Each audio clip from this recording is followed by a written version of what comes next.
Quantity over quality, ये एक चीज तुमने बहुत सुनी होगी। इसका एक थोड़ा इनडायरेक्ट सा हिंदी वर्जन भी है, जो दिखता है वो बिकता है। पर मैंने अपनी पूरी जिंदगी इसका उल्टा करा है। मैंने कंटेंट की क्वांटिटी नहीं बट कंटेंट की क्वालिटी पे फोकस करा है, जिससे कंटेंट बनता तो है बट कम। अब as an artist actually grow करने के लिए किस पे फोकस करना चाहिए वो फिगर आउट करना बहुत जरूरी है, वरना क्या पता इतना सारा स्किल होने के बाद भी ग्रोथ ना मिल पाए।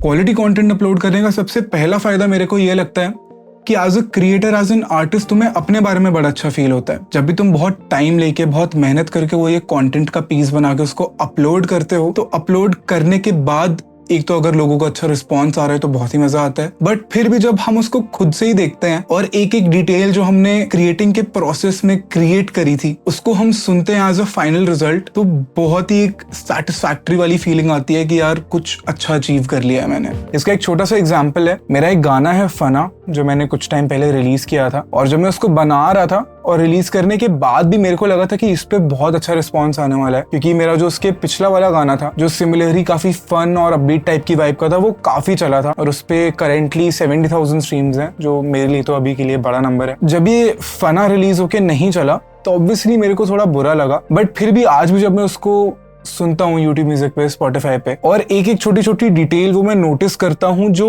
मैंने बहुत मेहनत लगा के उस गाने में डाली थी और जो मैंने बहुत थॉट डाल के उस गाने में ऐड करी थी, तो मेरे को खुद के बारे में बड़ा अच्छा फील होता है। मेरे को बड़ा मजा आता है सुन के कि ये मैंने बनाया है। मतलब एक टाइम पे मैं BM800 लेके फोन में कनेक्ट करके गाया करता था और क्वालिटी अचीव करने की कोशिश करता था, और आज मैं ये बना रहा हूँ, which is insane for me. Quality content upload करने का दूसरा फायदा है कि लोग तुम्हें याद रखते हैं। अगर मैं एक व्यूअर पर्सपेक्टिव से बताऊं, क्योंकि मैं भी इंटरनेट पे कंटेंट कंज्यूम करता हूं, तो जब भी मेरे को कोई बहुत अच्छी क्वालिटी की वीडियो या फिर कोई बहुत अच्छा गाना मिलता है, तो उस कंटेंट का जो क्रिएटर होता है, जो आर्टिस्ट होता है, वो कहीं ना कहीं मुझे किसी तरह याद रह जाता है। और मतलब इस तरह याद नहीं रहता कि हाँ ये भी एक आर्टिस्ट है, गाने डालता है या वीडियोस डालता है। इस तरह याद रहता है कि जब भी मेरे को कोई और इंसान मिलेगा तो मैं बहुत खुश होकर और बहुत प्राउडली उसको वो आर्टिस्ट या फिर उस क्रिएटर की वीडियो दिखाऊंगा और बोलूंगा कि भाई ये बहुत ही इंसेन कंटेंट बना रहा है या बना रही है, देखो प्लीज।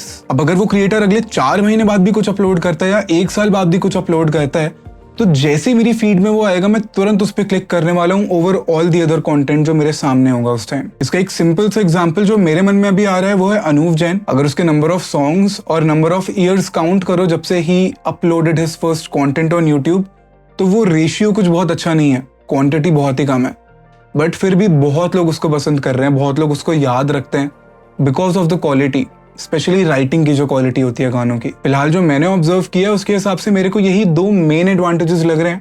बाकी अगर तुम्हारे मन में भी कोई पॉइंट है तो लाइक और सब्सक्राइब वाले बटन के नीचे कमेंट सेक्शन भी है। अब अगर अच्छी क्वांटिटी में कंटेंट डालने के एडवांटेजेस देखें तो सबसे पहला एडवांटेजेस कि तुम्हारा कंटेंट बार बार लोगों को दिखता है, तुम बार बार लोगों को दिखते हो, जिससे अगेन वो तुम्हें याद रखते हैं। शायद ऐसे याद ना रखें कि यार ये तो बहुत ही बढ़िया कंटेंट डालता है, क्या क्वालिटी होती है, और सबको शेयर करे तुम्हारा कंटेंट, बट हाँ ऐसे जरूर याद रख सकते हैं कि हाँ ये इंसान कंटेंट डालता है, अच्छा मैं देखता हूँ रेगुलरली। दूसरा एडवांटेज क्वांटिटी का है फास्ट नंबर ग्रोथ। देखो नंबर्स कभी ना कभी सबके स्पीड से बढ़ेंगे और कभी ना कभी सबके स्टक होंगे थोड़े, बट अगर इन जनरल देखें, अगर अभी तक मैंने थोड़ा जल्दी जल्दी कंटेंट डाला होता तो मेरे हर तरह के नंबर्स थोड़े ज्यादा होते, सब्सक्राइबर्स से लेके बैंक बैलेंस तक। अब अगर नुकसान की बात करें तो एकदम सिंपल एक पॉइंट में, अगर तुम क्वालिटी पे फोकस करोगे तो शायद तुम्हें नंबर्स और पैसे थोड़े ज्यादा टाइम में मिलेंगे, और अगर तुम क्वांटिटी पे फोकस करोगे तो शायद लोग तुम्हें कुछ बहुत ज्यादा अप्रिशिएट ना करें और तुम्हें एक नॉर्मल क्रिएटर वाली कैटेगरी में डाल दे कि हाँ ये भी एक क्रिएटर है, कंटेंट क्रिएट करता है, गाने बनाता है। अब नंबर्स और स्पेशली पैसे प्रैक्टिकली जिंदगी के लिए बहुत इंपॉर्टेंट है, पर क्वालिटी कंटेंट एक आर्टिस्ट की खुशी के लिए इंपॉर्टेंट है। मतलब अगर मेरा काम मुझे ही नहीं अच्छा लग रहा तो मैं दूसरों से तारीफ एक्सपेक्ट नहीं कर सकता, और कुछ भी बोलो एक आर्टिस्ट को खुशी बहुत सारे जो प्यारे प्यारे कमेंट्स आते हैं उन्हीं से मिलती है।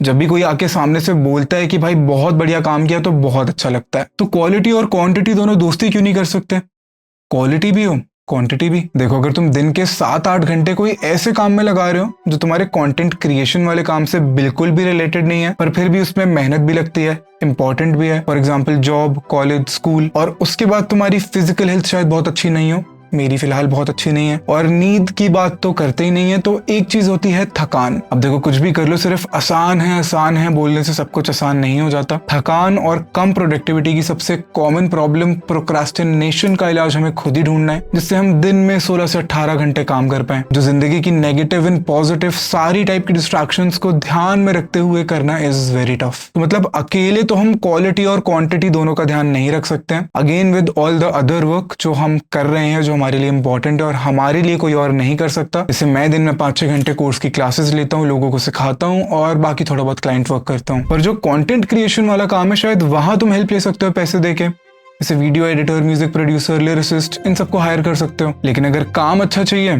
तो पैसा ज्यादा लगेगा। मान लो अगर पैसा है भी, या मान लो कम पैसे में भी काम हो रहा है, तो भी अच्छा काम हो जाएगा। पर क्योंकि तुम अपना दिल और दिमाग किसी और को नहीं दे सकते, तो कोई और तुम्हारे कंटेंट पे इतनी डिटेल से काम नहीं करेगा जितनी डिटेल से शायद तुम खुद करोगे। या जो तुम फीलिंग डालना चाहते हो अपने काम में, वो शायद कोई और फील नहीं कर पाएगा या कोई और नहीं डाल पाएगा। तो कहीं ना कहीं 5 to 10% कॉम्प्रोमाइज तो करना ही पड़ेगा क्वालिटी पे। ऐसे लोग बहुत बहुत बहुत रेयरली मिलते हैं जिनके साथ काम करने में मजा है, डिसिप्लिन हो, टाइम पे काम करके दें, इंसान भी अच्छे हो और तुम्हारे जैसा या फिर तुमसे बेटर काम करें तुम्हारे कंटेंट के लिए। अगर ऐसा कोई मिल जाए तो आई थिंक तुम क्वालिटी और क्वांटिटी दोनों को साथ में मेंटेन कर सकते हो। पर अब ऐसे इंसान का बैठ के वेट तो नहीं कर सकते, खुद भी कुछ करना पड़ेगा। अब अभी तक मैंने क्वालिटी पे फोकस किया, हाँ थोड़ा फोकस थकान और प्रोक्रास्टिनेशन पे भी, बट जो भी रिजल्ट्स हैं वो तुम्हारे सामने है। पर अब मेरे म्यूजिक और इस चैनल दोनों के लिए मैं कुछ टाइम क्वांटिटी पे फोकस करने वाला हूँ। अब देखो क्वांटिटी का मतलब ये नहीं है कि बेकार कंटेंट डालो।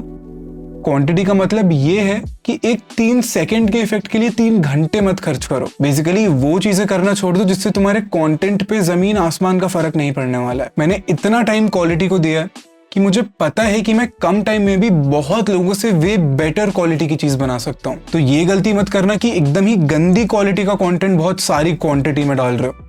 इससे नंबर्स बढ़ना तो छोड़ो, घटना ही शुरू हो जाएंगे। तो अगले 3 महीने के लिए मैं क्वांटिटी पे फोकस करने वाला हूँ और ये चीज तुम चाहो तो मेरे साथ ही आज से स्टार्ट कर सकते हो और हम एंड में साथ में देखेंगे कि हमारे ग्रोथ के ग्राफ में क्या फर्क आया है। जिससे इन दी एंड हमें होपफुली ये भी पता लग जाएगा कि हमारे लिए क्वांटिटी ज्यादा सही चॉइस है या फिर क्वालिटी। आई एम शाश्वत लेवल सबके निकलेंगे खत्म।